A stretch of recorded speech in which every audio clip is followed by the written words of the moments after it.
안녕하십니까? 네, 오늘 브라질에서 김이삭 목자님 오셔서 함께 예배 드릴 수 있어서 감사합니다. 오늘 이 시간 요한복음 6강 말씀 제목은 말씀을 믿고 가더니입니다. 요절은 50절입니다. 같이 읽어보겠습니다. 시작. 예수께서 이르시되 가라 내 아들이 살아있다 하시니 그 사람이 예수께서 하신 말씀을 믿고 가더니. 하나님 아버지, 이 시간 저희들 예배 가운데 나와왔습니다.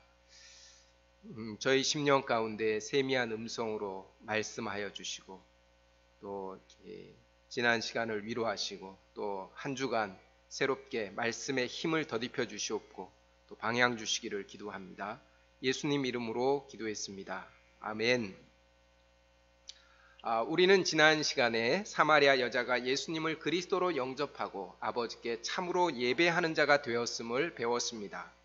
오늘 말씀을 보면 이 사마리아 여자 한 사람의 변화로 예수님은 큰 힘을 얻으셨습니다.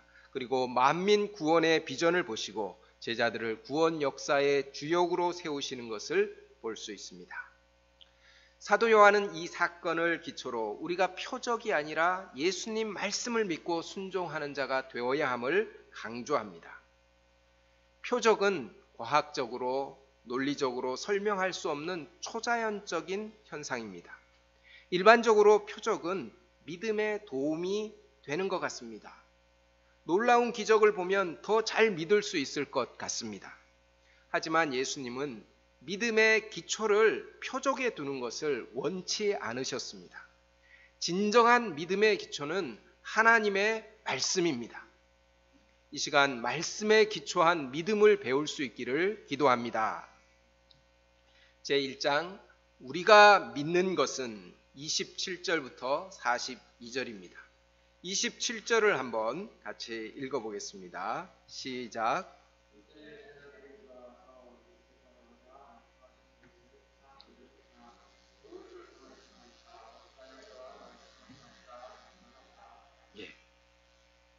당시 유대인들은 사마리아인들과 상종하지 않았습니다. 무엇보다 남자는 부부지간이라도 밖에 나가서 여자와 이야기하지 않았습니다.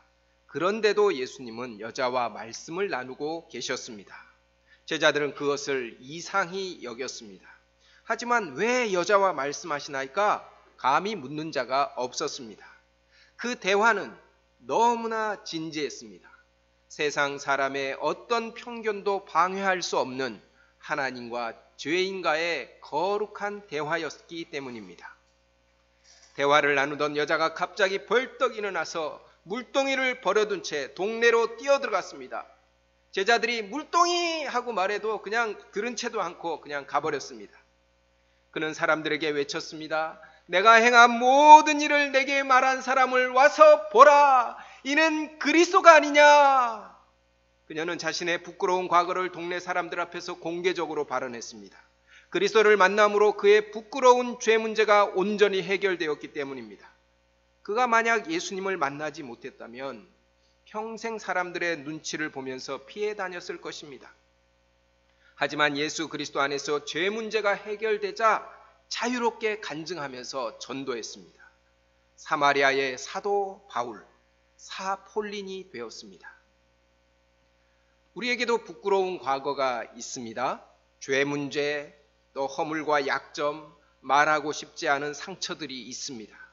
하지만 그리스도 안에서 죄사함의 은혜를 받으면 그 모든 과거가 치유되고 간증의 도구가 됩니다. 온전한 치유는 예수 그리스도 안에서 이루어집니다. 제자들은 예수님께 라삐어 좀 잡수소서 도시락을 내밀었습니다. 하지만 예수님은 내게는 너희가 알지 못하는 먹을 양식이 있느니라 하시면서 미소를 지으셨습니다. 누가 잡수실 것을 갖다 드린 것도 아닌데 먹을 양식이 있다니 제자들은 더 이상하게 여기면서 예수님을 좀 째려보았을 것입니다. 34절을 읽어보겠습니다. 시작. 예수께서 이르시되 나의 양식은 나를 보내신 이의 뜻을 행하며 그의 일을 온전히 이루는 이것이니라. 양식은 먹어서 힘을 내는 것입니다. 음식이 칼로리, 에너지로 변환됩니다. 먹지 않고 일할 수 있는 사람은 아무도 없습니다.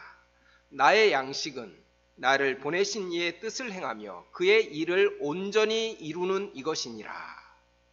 예수님은 육신의 양식이 아니라 영혼의 양식을 통하여 힘을 얻으셨습니다. 예수님의 양식은 당신을 보내신 하나님의 뜻을 행하는 것, 그가 하라고 주신 일을 온전히 이루는 것이었습니다. 조금 전에 예수님은 사마리아 여자와 1:1 성경 공부를 하셨습니다. 그 성경 공부를 통하여 사마리아 여자 한 영혼이 구원을 받았습니다. 그리고 그 여자의 전도를 통하여 사마리아 사람들이 몰려오고 있었습니다.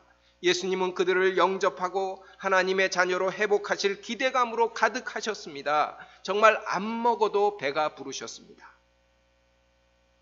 예수님 마음 첫자리에는 만민을 구원하려는 하나님의 뜻과 하나님의 주신 일이 있었습니다. 예수님은 그것을 행하고 이루는 가운데 영혼의 참 만족과 기쁨과 힘을 얻으셨습니다. 우리는 언제 먹지 않아도 배부릅니까? 나의 양식은 월급 통장, 은행 잔고입니다. 성과급 명세서, 보너스입니다. 어제 산 로또 티켓입니다. 나의 양식은 자녀의 100점짜리 성적표, 기타 등등 그런 것이 있을 것입니다. 어떤 청년은 정말 3일 밤낮을 먹지 않고 게임만 했습니다. 그 게임 때문에 죽었습니다. 우리도 예수님처럼 하나님의 뜻을 이루는 것, 그리고 한 영혼이 구원에 이르기까지 기도하면서 섬기는 이것에서 기쁨과 만족과 힘을 얻을 수 있기를 기도합니다. 35절을 읽어보겠습니다. 시작. 너희는 넉 달이 지나야 추수할 때가 이르겠다 하지 아니하느냐. 그러나 나는 너희에게 이르노니 너희 눈을 들어 밭을 보라. 희어져 추수하게 되었도다. 사마리아 여자 한 사람의 변화로 예수님은 만민 구원의 비전을 보셨습니다. 제자들의 눈에는 그냥 파릇파릇하게 돋아나고 있는 보리싹만 보였습니다. 그리고는 넉 달이 지나면 추수하겠네? 지금은 때가 아니야 라고 생각하고 있었습니다. 눈에 보이는 현실 세계만 보고 있었습니다. 하지만 예수님은 다른 세계를 보고 계십니다. 너희 눈을 들어 밭을 보라. 희어져 추수하게 되었도다. 여기서 눈을 들라라는 것은 Open your eyes 입니다. 눈을 감으면 아무것도 보이지 않습니다. 현실 세계만 보는 것은 영적인 세계에 대해서 눈을 감은 것입니다. 예수님은 제자들이 그 눈을 떠서 하나님이 일하고 계신 영혼의 밭을 보기를 간절히 바라셨습니다. 지금 그 밭에서 사마리아 영혼들이 나아오고 있었습니다. 지금 우리를 구원하소서 외치면서 달려오고 있었습니다. 주님의 제자들은 영적인 눈을 떠서 희어져 추수하게 된 영혼의 밭을 볼 수 있어야 합니다. 우리가 보기에 이 땅의 사람들은 먹고 마시며 시집가고 장가가며 즐겁게 잘 살아가는 것 같습니다. 여행하는 것, 먹는 것, 취미생활, 아기자기하게 사는 것 등 그런 사진들을 인스타에 올리면서 글을 쓰고 그런 것이 대부분입니다. 사람들은 하나님과 하나님의 나라, 진리, 구원 등 영적인 세계에는 전혀 관심이 없는 것 같습니다. 넉 달이 아니라 400년이 지나도 추수 때는 오지 않을 것 같습니다. 또 우리 눈에 보기에 어떤 사람은 전혀 구원받을 수 없는 사람처럼 보일 수도 있습니다. 하지만 그것은 우리의 영적인 눈이 감겼기 때문입니다. 예수님의 눈에는 희어져 추수하게 된 영혼들이 추수할 일꾼을 애타게 기다리고 있는 그 애절한 모습으로 보이십니다. 당장 모금의 낫을 들고 추수하지 않으면 땅에 떨어질 것처럼 아주 시급한 상황입니다. 영혼을 구원하는 추수는 나중이 아니라 바로 지금 해야 합니다. 예수님이 언제 재림하실지 아무도 모릅니다. 내일 예수님이 재림하실 수도 있습니다. 또한 한 사람이 언제 어떻게 죽을지 아무도 모릅니다. 내일 내가 살아 있을 것이라고 100% 확신할 수 있는 사람은 아무도 없습니다. 그러므로 지금이 추수의 때입니다. 지금 우리가 살고 있는 삶의 현장을 휘어져 추수하게 된 영적인 밭으로 볼 수 있기를 간절히 기도합니다. 36절부터 38절에서 예수님은 추수하는 일꾼이 가져야 할 마음 자세를 가르쳐 주십니다. 예수님은 거두는 자와 뿌리는 자가 함께 즐거워한다고 하십니다. 여기서 거두는 자는 예수님과 제자들입니다. 뿌리는 자는 사마리아 땅에서 복음의 씨를 이전에 뿌린 선지자들입니다. 농사를 지을 때는 뿌리는 자가 거둡니다. 뿌리는 자와 거두는 자가 동일합니다. 하지만 복음 역사에서는 한 사람이 심고 다른 사람이 거두는 것이 옳습니다. 그것이 하나님이 세우신 영적인 법칙입니다. 뿌린 사람의 노력이 중요하다. 아니다. 아무리 뿌려도 거두지 않으면 뿌린 것이 무슨 소용이 있어? 거두는 사람이 중요해 하면서 싸우기 쉽습니다. 하지만 예수님은 거두는 자는 뿌린 자의 노력에 참여하여 함께 즐거워하는 것이라고 가르쳐 주십니다. 한 사람이 모든 영광을 독차지하는 것이 아닙니다. 특히 거두는 사람은 뿌린 자의 노력에 참여하는 것임을 인정해야 합니다. 그래서 항상 감사하고 겸손한 마음을 품어야 합니다. 하나님의 생명 구원 역사는 시공을 초월한 동역의 역사요. 그래서 함께 즐거워하는 역사입니다. 최근에 우리 성에스더 목사님이 한 통의 전화를 받았습니다. 우리 응옥 자매님을 도와주셨던 목사님으로부터 걸려온 전화였습니다. UBF에서 응옥 자매님에게 성경을 계속 잘 가르쳐 달라고 부탁하셨습니다. 그 목사님은 응옥 자매님의 가족이 한국에서 어려움을 겪을 때 아버지처럼 돌보아 주셨습니다. 그러한 은혜와 사랑이 우리 응옥 자매님과 가족들 마음에 복음의 씨를 뿌린 것입니다. 우리 서성준 형제도 마찬가지입니다. 지금은 김미든 목사님이 성경을 가르쳐주고 우리와 함께 신앙생활하고 있지만 중고등학교 시절 교회 목사님이 새벽마다 픽업하면서 기도할 수 있도록 도와주셨습니다. 믿음의 기초를 놓아주셨습니다. 삼난이 자매도 마찬가지입니다. 한 사람이 구원을 받고 하나님 나라에 이르기까지 한 개인, 한 단체에서 모든 노력을 다하는 것이 결코 아닙니다. 우리는 거대한 지구촌 교회의 한 부분이요, 또한 작은 지체입니다. 우리는 캠퍼스에서 학생을 만나서 복음의 씨를 이렇게 뿌립니다. 그들이 졸업하고 다른 단체에 가서 신앙생활을 합니다. 그렇다고 우리가 뿌린 것이 무의미한 노력이 되는 것이 결코 아닙니다.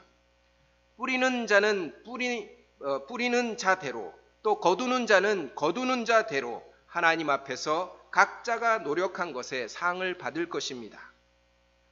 예수님은 이미 우리는 영생에 이르는 삭을 받은 자라고 하셨습니다.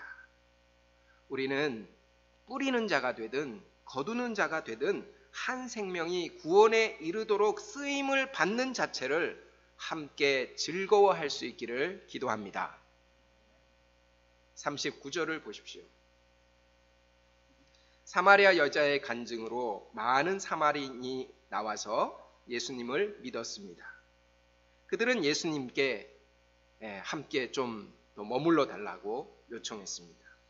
유대인이 사마리아인의 집에 들어가서 함께 먹고 마시고 유한다는 것은 당시에는 비난받을 일입니다. 하지만 예수님은 이틀이나 그들과 유하셨습니다. 함께 먹고 마시면서 하나님의 말씀을 가르치셨습니다. 그리하여서 예수님의 말씀으로 믿는 자가 더욱 많아졌습니다. 42절을 읽어보겠습니다. 시작.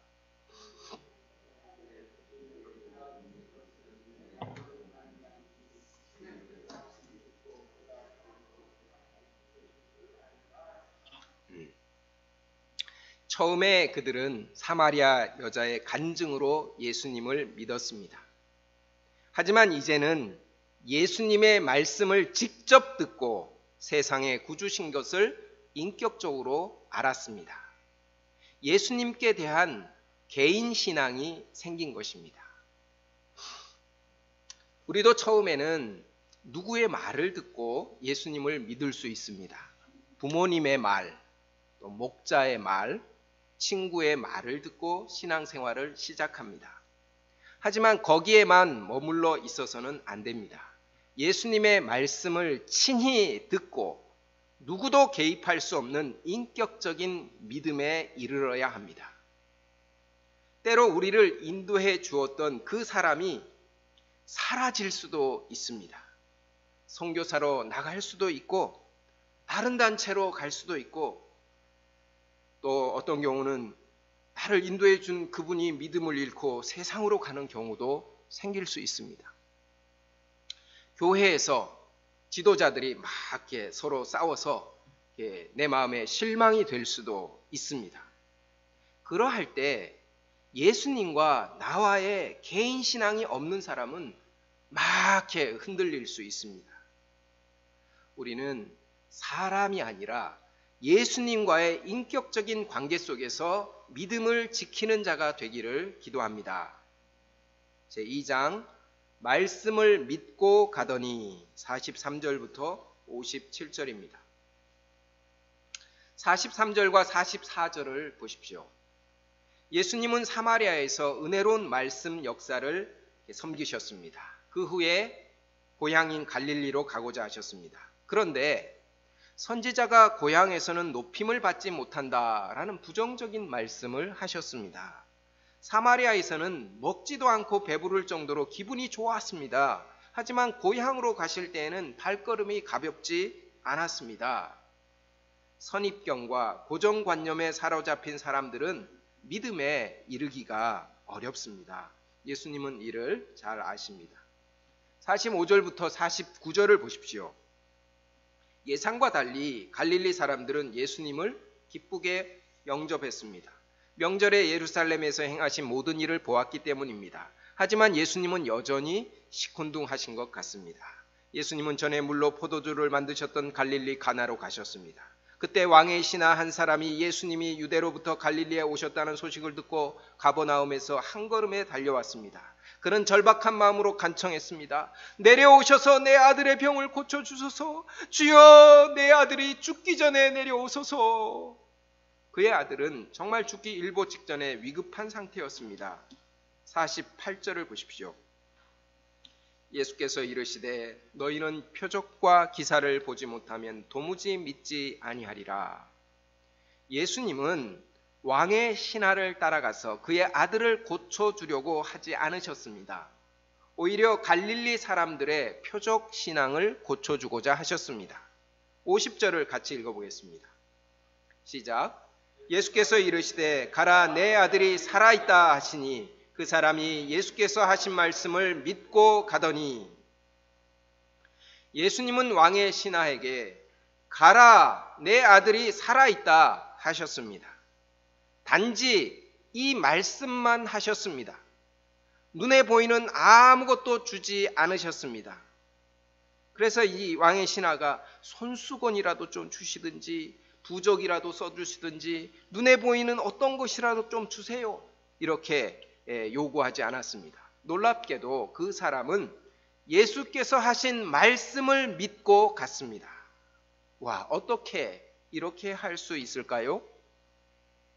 누가복음 7장에 보면 로마 백부장이 이와 비슷한 믿음을 가졌습니다. 예수님이 백부장의 하인을 고치려고 그의 집에 가고자 하실 때 백부장이 말했습니다. 말씀만 하사 내 하인을 낫게 하소서. 예수님은 그의 말에 깜짝 놀랐습니다. 이스라엘 중에서도 이만한 믿음은 만나보지 못하였노라 하셨습니다. 말씀을 믿는 믿음은 예수님이 놀랍게 여기는 믿음입니다. 말씀을 믿는 믿음은 예수님이 모든 사람에게 추천하는 믿음입니다. 왕의 신하가 예수님의 말씀을 믿고 가다가 자기 집에서 오는 종들을 만났습니다. 아이가 살아있어요. 기쁜 소식을 전해 주었습니다. 보통 사람이면 이런 소식을 들을 때 어서 가서 보자 하면서 정신없이 아들에게 달려갈 것입니다. 하지만 그는 언제 그런 일이 일어났는지 자세히 물었습니다. 예수님이 내 아들이 살아있다 말씀하신 바로 그때인 것을 확인했습니다. 예수님의 말씀대로 된 것임을 알았습니다. 그리고 그와 온 집안이 다 예수님을 믿었습니다. 사도 요한은 54절에서 이는 예수께서 유대에서 갈릴리로 오신 후에 행하신 두 번째 표적이라고 코멘트했습니다.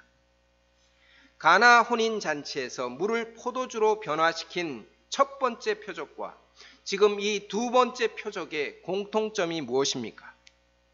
그것은 하인들이나 왕의 신하나 예수님의 말씀을 믿고 순종한 것입니다. 그때 말씀의 권능이 나타났습니다.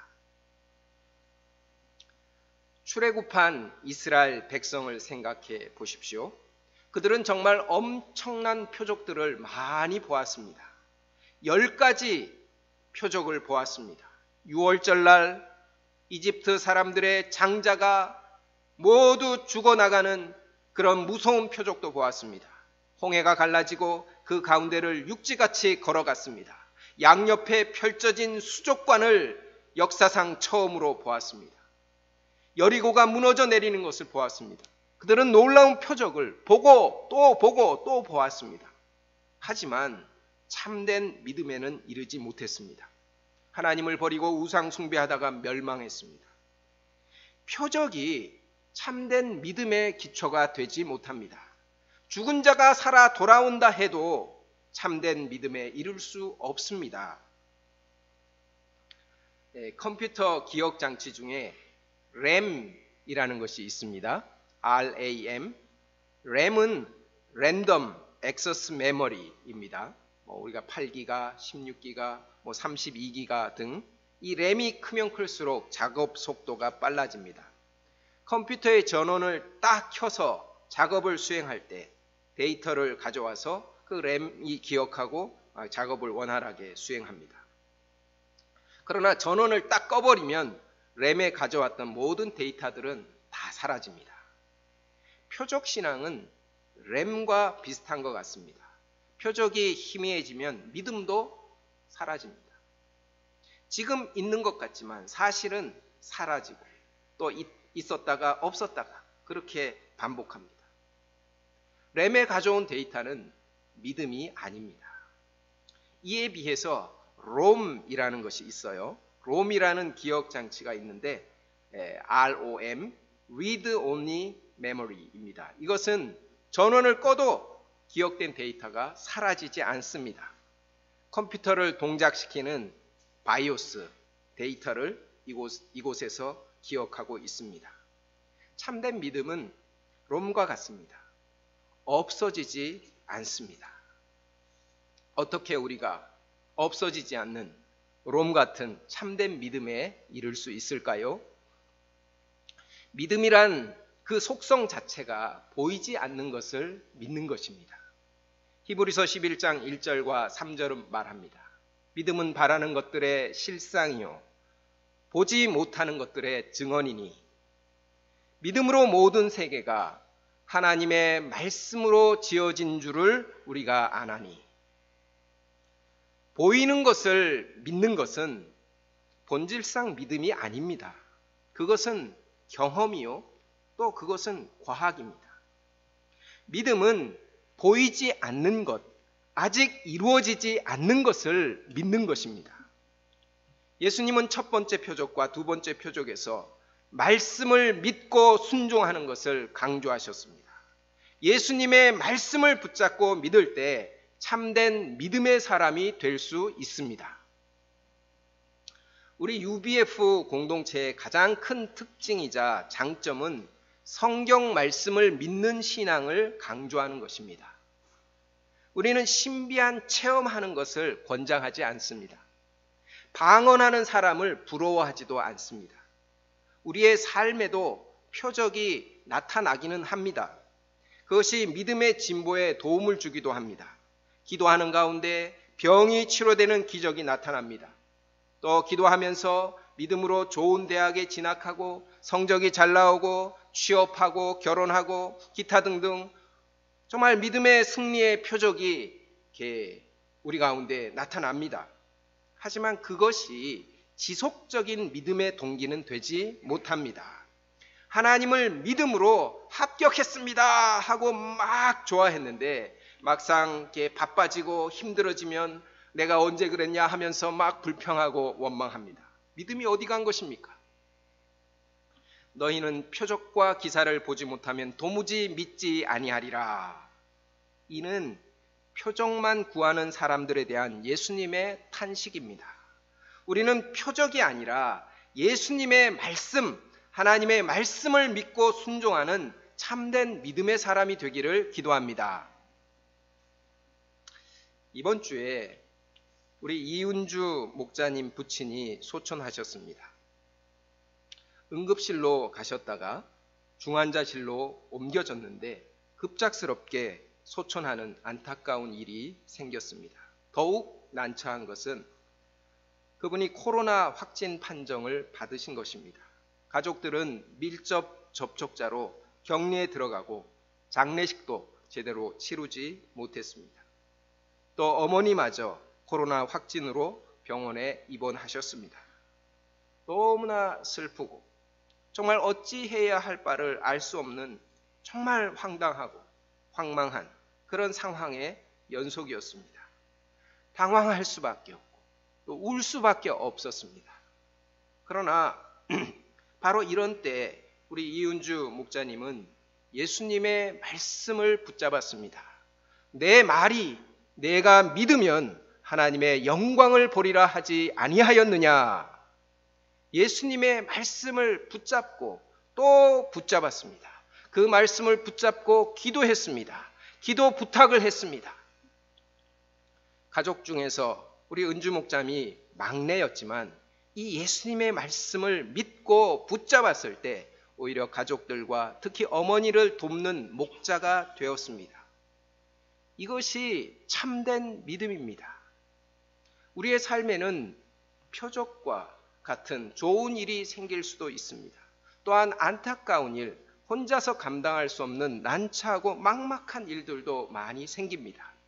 그 모든 상황 속에서 우리는 예수님의 말씀을 믿고 가는 참된 믿음의 사람이 되기를 기도합니다. 여러분은 어떤 주님의 말씀을 붙잡고 계십니까?